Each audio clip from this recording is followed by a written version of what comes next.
Mobile ꯑꯣꯛꯇꯥꯄꯦꯠ download ꯇꯧꯕ ꯑꯃꯗꯤ ꯃꯗꯨꯒꯤ ꯁꯥꯎꯟ ꯀꯔꯝꯅ ꯁꯦꯝꯒꯗꯒꯦ ꯍꯥꯏꯕꯗꯨꯒꯤ ꯚꯤꯗꯤꯑꯣ ꯑꯃꯇ ꯁꯦꯝꯖꯒꯦ꯫ ꯑꯗꯨꯅ ꯑꯍꯥꯟꯕꯗ ꯃꯣꯕꯥꯏꯜ ꯑꯣꯛꯇꯥꯄꯦꯠꯇꯣ ꯍꯥꯟꯅ ꯗꯥꯎꯟꯂꯣꯗ ꯇꯧꯔꯁꯤ ꯌꯨꯁꯤ ꯕ꯭ꯔꯥꯎꯖꯔꯗꯒꯤ ꯆꯪꯉꯒ ꯒꯨꯒꯜ ꯆꯪꯉꯒ ꯃꯣꯕꯥꯏꯜ ꯑꯣꯛꯇꯥꯄꯦꯠ ꯑꯦꯞ ꯗꯥꯎꯟꯂꯣꯗ ꯊꯝꯕꯤꯔꯣ꯫ ꯃꯣꯕꯥꯏꯜ ꯑꯣꯛꯇꯥꯄꯦꯠ ꯑꯦꯞ ꯗꯥꯎꯟꯂꯣꯗ ꯊꯥꯔꯒ ꯆꯪꯕꯤꯔꯕ ꯃꯇꯨꯡꯗ ꯃꯣꯏꯁꯦ ꯃꯈꯥꯗ ꯌꯥꯎꯕ ꯑꯗꯨꯝ ꯇꯧꯕꯅꯤ꯫ ꯁꯤꯗ free download mobile octapad app octapad remix songs octapad ꯁꯣꯡꯁꯤ ꯆꯪꯕꯤꯔꯛꯑꯣ ꯑꯗꯨꯒ ꯍꯥꯏꯔꯤꯕ ꯑꯦꯄ꯭ꯂꯤꯀꯦꯁꯟ ꯗꯥꯎꯟꯂꯣꯗ ꯍꯥꯟꯅ ꯇꯧꯔꯁꯤ꯫ ꯗꯥꯎꯟꯂꯣꯗ ꯊꯥꯕꯤ ꯆꯪꯉꯣ ꯗꯥꯎꯟꯂꯣꯗ ꯂꯤꯡꯛꯀꯤ ꯃꯈꯥꯗ ꯍꯦꯛ ꯊꯥꯔꯤꯕ ꯗꯥꯎꯟꯂꯣꯗꯁꯤ ꯆꯪꯕꯤꯔꯒ ꯗꯥꯎꯟꯂꯣꯗ ꯇꯧꯕꯤꯔꯣ꯫ MB 7 ꯀꯩꯅꯣ ꯆꯥꯎꯕꯅꯤ ꯌꯥꯝ ꯆꯥꯎꯗꯕꯅꯤ ꯁꯤ ꯗꯥꯎꯟꯂꯣꯗ ꯇꯧꯕꯤꯔꯣ ꯑꯗꯨꯒ ꯏꯟꯁꯇꯣꯜ ꯇꯧꯕꯤꯔꯣ꯫ ꯑꯗꯨꯒꯤ ꯃꯇꯨꯡꯗ ꯁꯥꯎꯟ ꯍꯥꯟꯅ ꯆꯤꯡꯉꯁꯤ꯫ ꯑꯍꯥꯟꯕꯗ ꯁꯥꯎꯟ ꯄꯦꯛ ꯊꯥꯔꯒ www.soundpacks.com www.soundpacks.com ꯆꯪꯕꯤꯔꯣ ꯑꯗꯨꯒ ꯑꯅꯤꯁꯨꯕꯗ ꯑꯔꯕꯥꯟ ꯗ꯭ꯔꯝꯁꯤ ꯍꯥꯟꯅ ꯆꯤꯡꯕꯤꯔꯣ꯫ ꯑꯔꯕꯥꯟ ꯗ꯭ꯔꯝꯁꯤ ꯗꯥꯎꯟꯂꯣꯗ ꯇꯧꯕꯤꯔꯣ ꯁꯤ ꯗꯥꯎꯟꯂꯣꯗꯁꯤ ꯅꯝꯕꯤꯔꯣ ꯑꯗꯨꯒ MB 35.89 MB ꯆꯥꯎꯕ ꯗꯥꯎꯟꯂꯣꯗ ꯇꯧꯕꯤꯔꯣ꯫ ꯁꯤ MB ꯁꯤꯡꯉꯩ ꯐꯥꯏꯜ ꯆꯥꯎꯕ ꯖꯤꯞ ꯐꯥꯏꯜꯅꯤ ꯃꯁꯤ ꯍꯥꯟꯅ ꯗꯥꯎꯟꯂꯣꯗ ꯇꯧꯕꯤꯔꯣ꯫ ꯑꯗꯨꯒꯤ ꯃꯇꯨꯡꯗ ꯁꯥꯎꯟ ꯄꯦꯛ ꯆꯪꯕꯤꯔꯣ꯫ ꯁꯔꯁꯇ ꯂꯥꯏꯠ ꯄꯔꯀꯁꯟ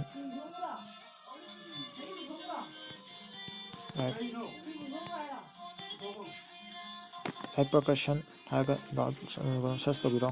ꯂꯥꯏꯠ ꯄꯔꯀꯁꯟ ꯁꯦꯝꯄꯜ ꯄꯦꯛꯁ ꯃꯁꯤ ꯍꯥꯟꯅ ꯗꯥꯎꯟꯂꯣꯗ ꯇꯧꯕꯤꯔꯣ꯫ ꯁꯤ ꯗꯥꯎꯟꯂꯣꯗ ꯇꯧꯔꯝꯕꯅꯤ 69.6 ꯆꯥꯎꯋꯤ ꯃꯁꯤꯅ MB ꯁꯤ ꯗꯥꯎꯟꯂꯣꯗ ꯇꯧꯕꯤꯔꯣ꯫ ꯁꯤ ꯗꯥꯎꯟꯂꯣꯗ ꯅꯪꯅ ꯇꯧꯕꯤꯔꯣ ꯑꯗꯨꯒ ꯃꯊꯪꯗ ꯑꯃꯨꯛ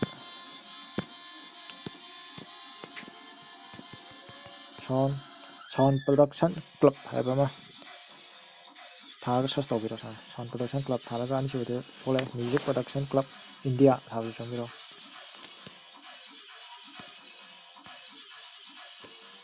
ꯑꯗꯨꯒ ꯁꯨꯝ ꯆꯤꯡꯊꯕꯤꯔꯣ ꯃꯈꯥꯗ ꯁꯔꯁ ꯇꯧꯕ ꯑꯉꯥꯡꯕꯅꯦ ꯁꯔꯁꯁꯤꯗ ꯏꯟꯗꯤꯌꯥ ꯇꯦꯞ ꯇꯕ꯭ꯂꯥ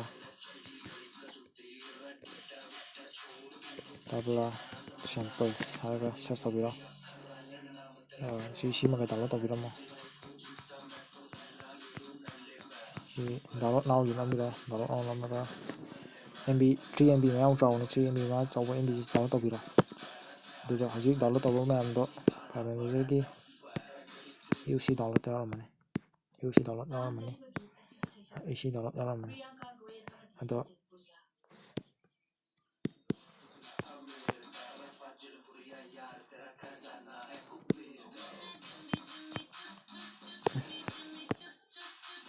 ꯑꯗꯣ ꯁꯤ ꯏꯟꯗꯤꯌꯥ ꯇꯦꯛꯁꯤ ꯑꯦꯛꯁꯇ꯭ꯔꯦꯛ ꯇꯧꯊꯣꯛꯑꯣ꯫ ꯖꯤꯞ ꯐꯥꯏꯜ ꯃꯌꯥꯝꯁꯦ ꯑꯦꯛꯁꯇ꯭ꯔꯦꯛ ꯇꯧꯊꯣꯛꯑꯁꯤ ꯐꯥꯏꯜ ꯑꯍꯨꯝꯗꯣ ꯑꯦꯛꯁꯇ꯭ꯔꯦꯛ ꯆꯪꯕꯤꯔꯣ ꯑꯦꯛꯁꯇ꯭ꯔꯦꯛ ꯇꯧꯕꯤꯔꯣ꯫ ꯃꯊꯪꯗ ꯂꯥꯏꯠ ꯄꯔꯀꯁꯟ ꯑꯃ ꯑꯦꯛꯁꯇ꯭ꯔꯦꯛ ꯇꯧꯕꯤꯔꯣ꯫ ꯑꯦꯛꯁꯇ꯭ꯔꯦꯛ ꯇꯧꯔ ꯂꯣꯏꯔꯕ ꯃꯇꯨꯡꯗ ꯑꯃꯨꯛ ꯑꯔꯕꯥꯟ ꯗ꯭ꯔꯝꯁꯤ ꯑꯃꯨꯛ ꯇꯧꯔꯁꯤ꯫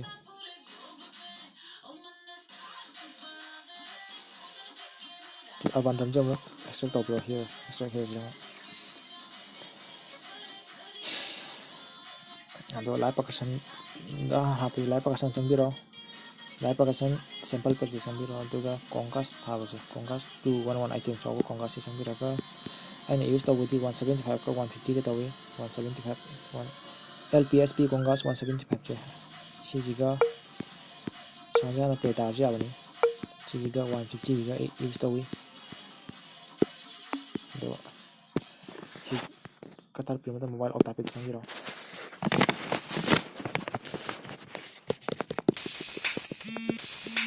ꯁꯤ ꯁꯥꯎꯟꯁꯦ ꯂꯣꯏ ꯁꯦꯡꯅꯕꯗꯃꯛꯇ ꯁꯤ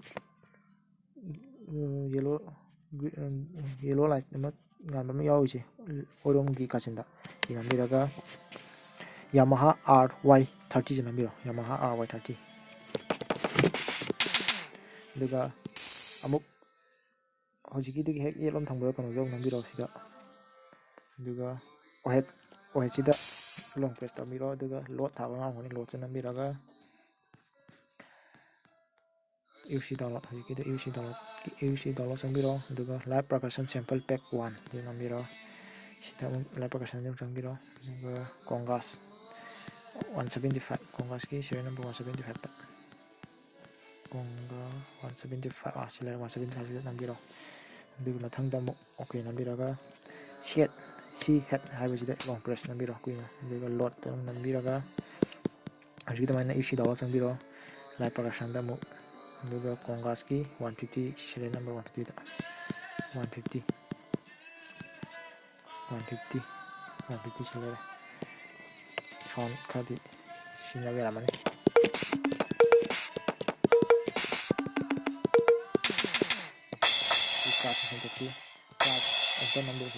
crash long press नंबीरो load नंबीरो अमुक UC download नंबीरो live percussion sample pack चंबीरो हंदक्ति congas नतेको दान अमुक चिमचिंजबिरगा ची dumbbell साइज dumbbell से नंबीरगा serial number 18 दा dumbbells 18 दा अइना यूज तौजै मसी वैसिना जे 18 चंबीरो दे load तौरे OK नंबीरो use ची plate सिंतोके plate सिंतोकनाबा दुंगा हजिकि दमाना 5 minutes चंगनी दुगा urban drum sample 1 जे नंबीरो दुगा urban drum sample चंबीरगा sample size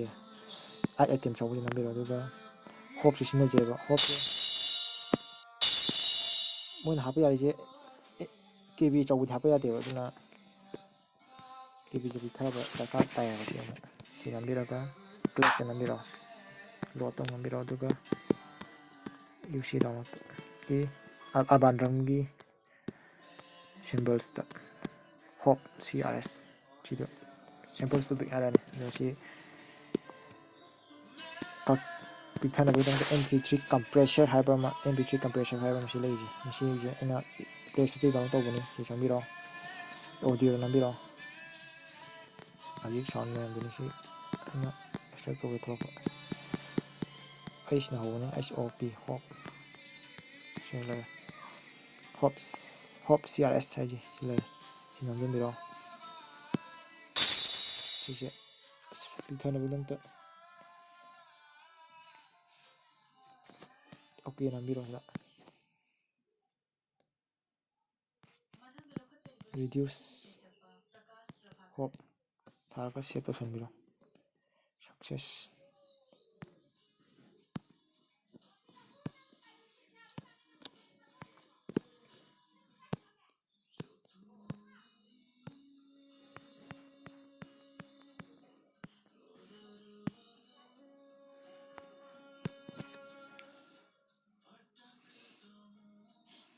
MP3 compressor जे अना पिथा की बस फाइल दो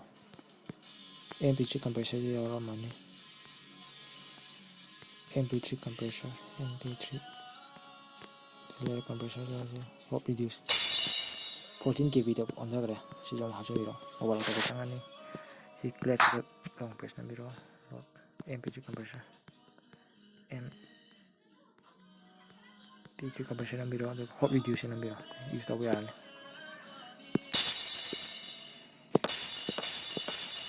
साउंड जमु कितंग लुमधनबा कितंग यांहनबा मुसेम तोक्सी सी हुजके दमाना सी नंबीरो मो पिक्चर long press नंबीरगा पिक्चर कितंग माइनस तमेंगे लुमनाबा मखोन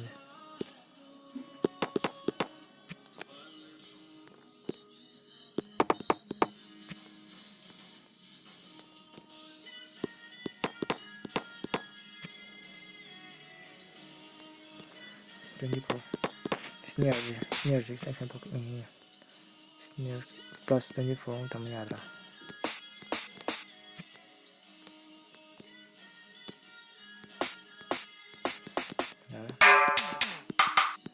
extension to minus 19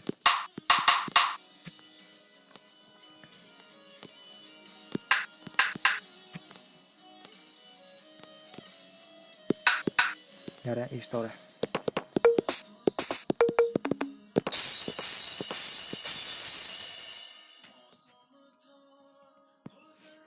ꯁꯤ ꯁꯦꯝꯂꯣꯏꯔ ꯃꯇꯨꯡꯗ ꯁꯦꯞ ꯇꯧꯕꯗꯤ ꯀꯥꯎꯕ ꯌꯥꯗꯦꯀꯣ ꯁꯤ ꯁꯦꯞ ꯇꯧꯕ ꯀꯥꯎꯔꯒꯗꯤ ꯑꯩꯅ ꯍꯧꯖꯤꯛ ꯁꯦꯝꯃꯤ ꯃꯌꯥꯝꯗꯣ ꯂꯣꯏ ꯃꯥꯡꯈ꯭ꯔꯅꯤ ꯑꯗꯣ ꯁꯦꯠꯇꯤꯡ ꯆꯪꯕꯤꯔꯣ ꯁꯤ ꯁꯦꯠꯇꯤꯡ ꯑꯃ ꯌꯥꯎꯔꯤꯁꯦ ꯁꯦꯠꯇꯤꯡ ꯅꯝꯕꯤꯔꯒ ꯁꯤ ꯁꯦꯞꯇ ꯅꯝꯕꯤꯔꯣ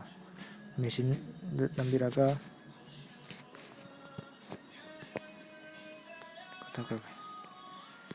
ꯁꯦꯞꯇ ꯅꯝꯕꯤꯔꯒ ꯁꯤ SD ꯀꯥꯔꯠꯁꯦ ꯀ꯭ꯂꯤꯛ ꯇꯧꯁꯟꯕꯤꯔꯣ ꯁꯨꯃꯥꯏꯅ ꯁꯤꯗ ꯇꯧꯅꯕꯒꯤꯗꯃꯛꯇ ꯊꯥꯕꯜ ꯃ꯭ꯌꯨꯖꯤꯛ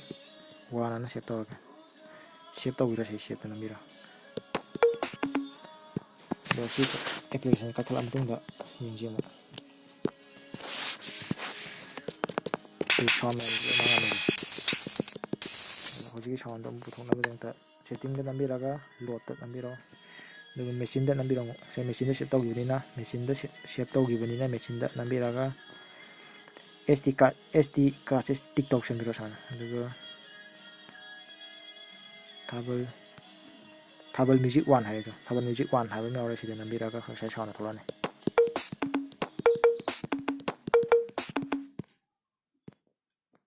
ꯌꯥꯔꯦ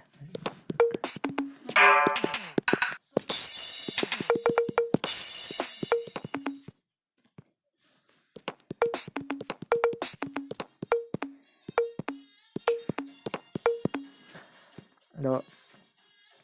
ꯁꯥꯎꯟ ꯃꯈꯜ ꯑꯃꯒ ꯁꯦꯝꯕꯒꯤ ꯑꯃ ꯁꯦꯝꯅꯕ ꯑꯃꯨꯛ ꯇꯧꯒꯦ ꯑꯗꯣ ꯁꯤ ꯁꯨꯝ ꯁꯦꯝꯖꯤꯟꯕ ꯌꯥꯔꯦ ꯁꯤ ꯑꯅꯤꯁꯦ ꯍꯣꯡꯗ꯭ꯔꯁꯨ ꯌꯥꯔꯦ ꯁꯤꯁꯨ ꯍꯣꯡꯗ꯭ꯔꯁꯨ ꯌꯥꯔꯦ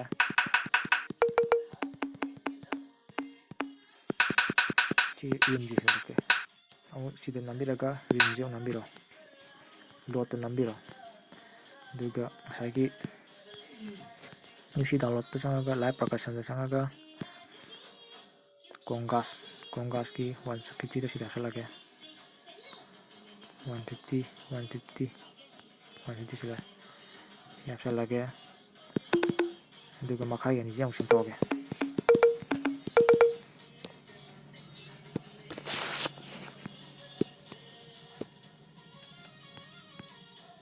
ꯁꯤ ꯗꯥꯎꯟꯂꯣꯗ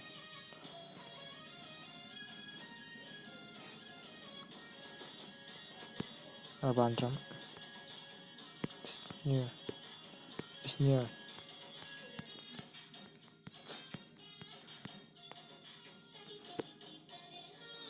percussion percussion ꯌꯥꯎꯔꯦ urban drumꯒꯤ PRC SRD tabla 1 web ꯍꯥꯏꯕꯁꯦ ꯇꯕ꯭ꯂꯥ ꯑꯃꯨꯛ ꯍꯥꯞꯄꯒꯦ ꯁꯤ ꯑꯃꯨꯛ ꯌꯨꯁ ꯇꯧꯔꯁꯤ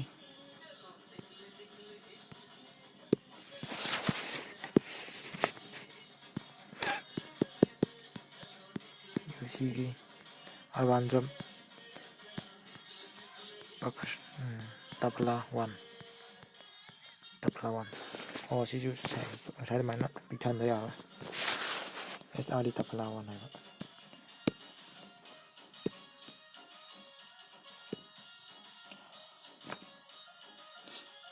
ꯑꯗꯨꯒ ꯉꯁꯥꯏ MP3 ꯀꯝꯄ꯭ꯔꯦꯁꯔ ꯆꯪꯉꯣ ꯑꯣꯗꯤꯑꯣ ꯆꯪꯉꯣ ꯑꯗꯨꯒ ꯁꯨꯃꯥꯏꯅ ꯁꯤꯒꯤ ꯁꯨꯝ ꯆꯤꯡꯊꯔ ꯃꯇꯨꯡꯗ SRD ꯇꯕ꯭ꯂꯥ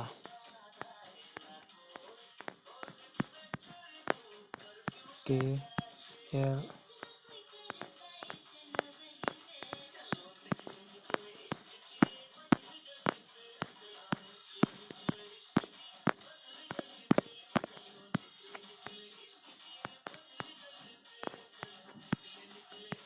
SRD ꯇꯕ꯭ꯂꯥ 1 ꯌꯥꯎꯔꯦ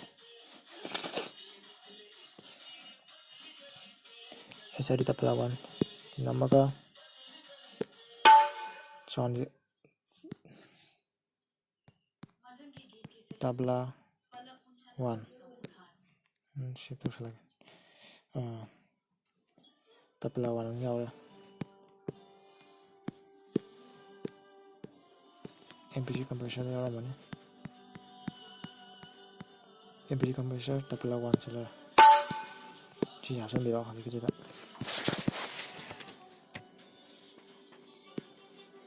ꯂꯣꯗꯇ ꯅꯝꯕꯤꯔꯣ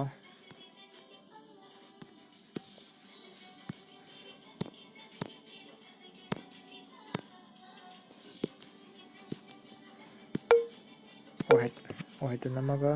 ꯂꯣꯗꯇ MP3 compressor MP3 compressor gi tabla 1 hapsanbiro si si ga thoksi do si do UC download ta changaga India Tech 1 nambiro duga tabla sample nambiro duga 17 da aina 17 use toba 16 natte 17 17 hapsanbiro si head kita 17 do India Tech ki 17 India Tech 1 gi tabla sample gi 17 sumai taro hapsanbiro sana yarane si ohai ki sound kitang lekhat kana toge yang hanle dum male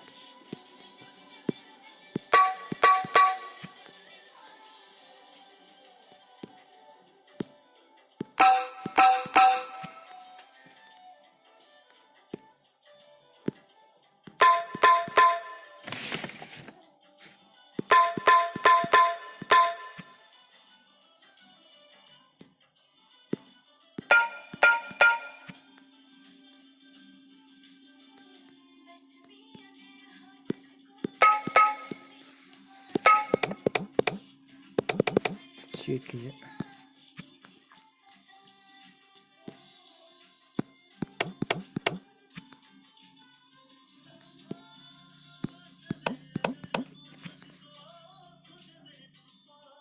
ai ta thami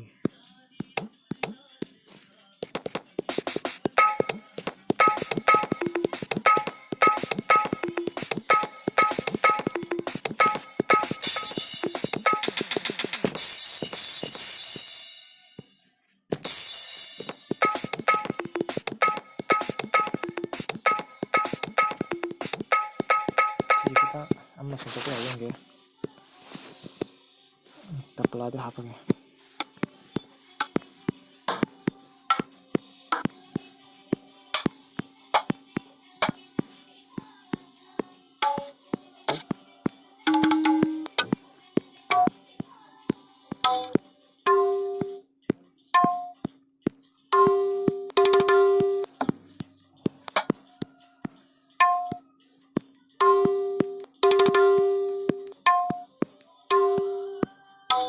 Thirteen japa inge India teki tabla 13 japa inge cuma kan ngai to wale oh het nambiro luata nambiro UC download ki India teki tabla sample gi kano 13 la hoji kita 13 tengi chimo chuna ri ka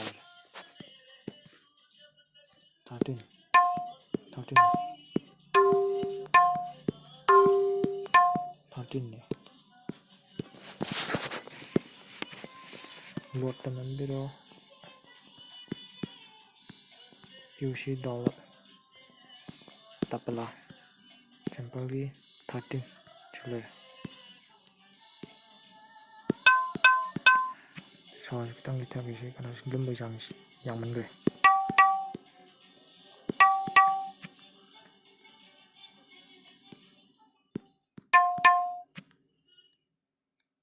to intinya yare chimom khangre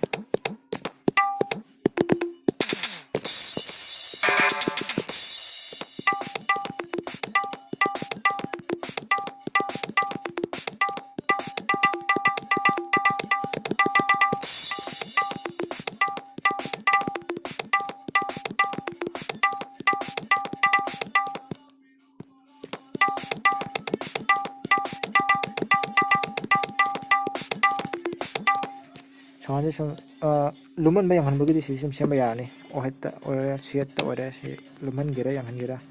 si turning jelai le sembiro was mana luman gira na somda hek minus tambiro yang han gira kana plus tambiro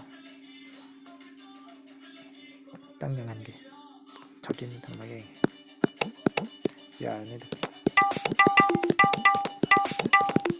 si yung mu siap tahu kau ya deko setting dalam biro sini siap tahu sembiro mesin da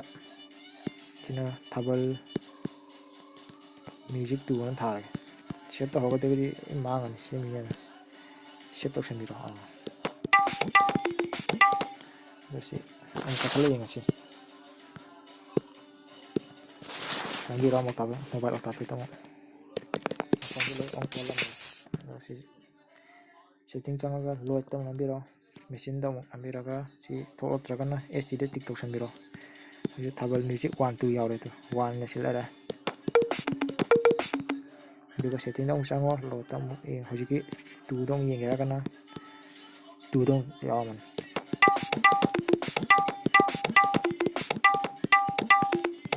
ꯁꯤꯗ ꯒ꯭ꯌꯥꯟ ꯇꯥꯗ꯭ꯔꯒꯗꯤ ꯑꯃꯨꯛ command ꯑꯃꯨꯛ ꯍꯥꯏꯕꯤꯔꯛꯑꯣ